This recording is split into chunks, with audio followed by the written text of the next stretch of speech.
You know, it reminds me a lot of a Broderbund program. Was it inspired? What was the name of that? Easy? KidPix. KidPix. Was it inspired by KidPix? In the sense that there was nothing like KidPix for Linux. Right.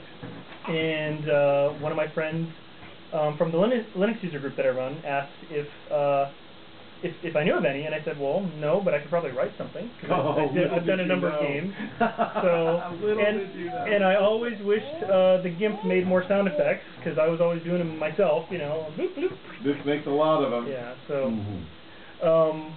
So you made... Yeah, that was one thing that KidPix did was do the sound effects. Yeah. Always fun. Yeah, I've actually got... I was inspired a lot by the old Atari 8-bit stuff. And, he's wearing, you may not notice this, Randall, but he's wearing an Atari logo t-shirt. Oh, I saw that on the video. Yeah, there we go. Atari logo. Now, both Randall and I cut our teeth on Atari 800. Excellent. That's right. Excellent. Did you? 1200 XL, actually. Oh, yes, he's a little younger than us, Randall. Yeah. Well, we had the fancy machine. Oh, the fancy one.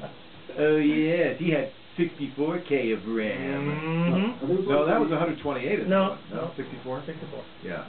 You and I had 48, Randall. Yeah, that's right. And that's when RAM was really something. Yep. That's right. Then how much? Kids home. This is 48K. How much did the 800 cost you? How many hundreds of dollars? Oh man, I can't. Like 8, 9. I don't know. I remember. Yeah, probably like something like that. It was expensive.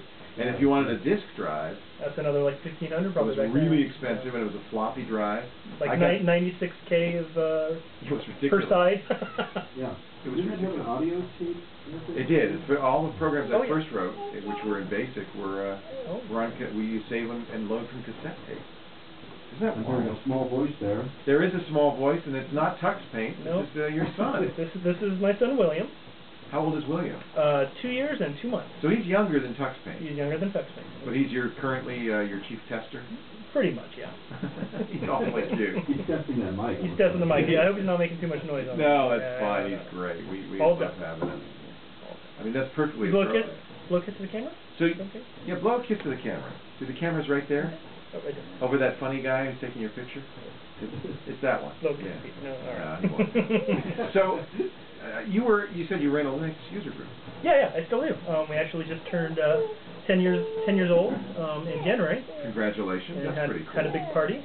Well, Linux itself isn't much older, is it? Well, I guess 92. So 91, so yeah. 91, it would be What's the name of that group? Linux Users Group of Davis. Cool. Lugdi. Lugod, actually. Lugod. Yeah. And had you been a programmer before? Oh yeah, I mean, I started in BASIC on the Atari 8-bit, and I took a CS at Sonoma State up here. Oh, cool. And then moved to Davis, and that's when, about 6 months later, somebody asked if there was a Linux group in town, and I had just gotten into Linux, and it seemed like no, so we just kind of founded one and went from there. Linux is one of those operating systems, especially in those days, where you really needed a user group. Yeah. You really wanted to have the support of other people figuring out how to install it, how to install software, how to configure it. Not anymore. You just kind of stick the disk in and so much easier. Does that kind of take the fun out of it? No, I hate computers inherently, actually. I'm kind of sick of computers. They always easier is better. Irritate me. Yeah, easier is better. I like it when it just works out of the box. I know it's nice to be able to configure it, but I'd rather not if I don't have to. So it's getting to that these days. So Windows must be really hard to use then for you. Windows. Last time I used Windows was XP for work a while ago, and I hated every minute of it. You know what's odd? It hasn't gotten any better. I'm hearing even worse things. It might even be getting worse. Yeah, a lot of DRM fun in the next version. Boy. Somebody asked me what my experience with Windows is, whether I'm a Windows developer, and I said, well, the only thing I know how to do on Windows is download PuTTY and SSH to a real box. and Cygwin. Cygwin. First thing I do, I get a new Windows box, PuTTY, Cygwin. then I can actually use it. I have a friend that uses PuTTY to connect to Cygwin because he likes PuTTY better than Cygwin's terminal. So he's even more hardcore. He SSHs into his own. That's pretty funny. Box. Now we're getting deep. So this was written in C, C++. It's in C. Of course, with GCC. Yes, exactly. It uses the simple direct media layer library (SDL), which is home to many games. The guy who wrote SDL actually moved on, and I mean he's still working on SDL, but his day job is working on World of Warcraft for Blizzard. Oh really? So yeah, he knows his graphics. He knows his stuff, yeah. Actually, everyone working on STL is really smart, and they keep things nice and simple, which makes it really portable. So a lot of my other games... Well, I was going to say, because this runs not just... What did you write it first for? Linux? Oh, for Linux, yeah. That's all I run at home is Linux. And now it's running on OS 10, it's running on Windows? And BOS? And BOS? BOS. Wow. My God, who's heard of BOS? Are you on Haiku too, or oh yeah, BOS? yeah. Haiku is the new open source. I get the BOS packages after I release the source. I usually get the BOS package before the Mac package. Is somebody else working on this? Yeah.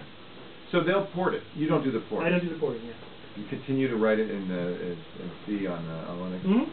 And is the library, what is it, STL? STL. Is that portable too? Is that on all those platforms? STL on freaking everything. I just discovered that one of my games was ported to Wii. If you hack it to run homebrew games, you can run one of my other games on a homebrew hacked Wii. You just need your, Legend of Zelda, whatever, crackable version. That's so cool.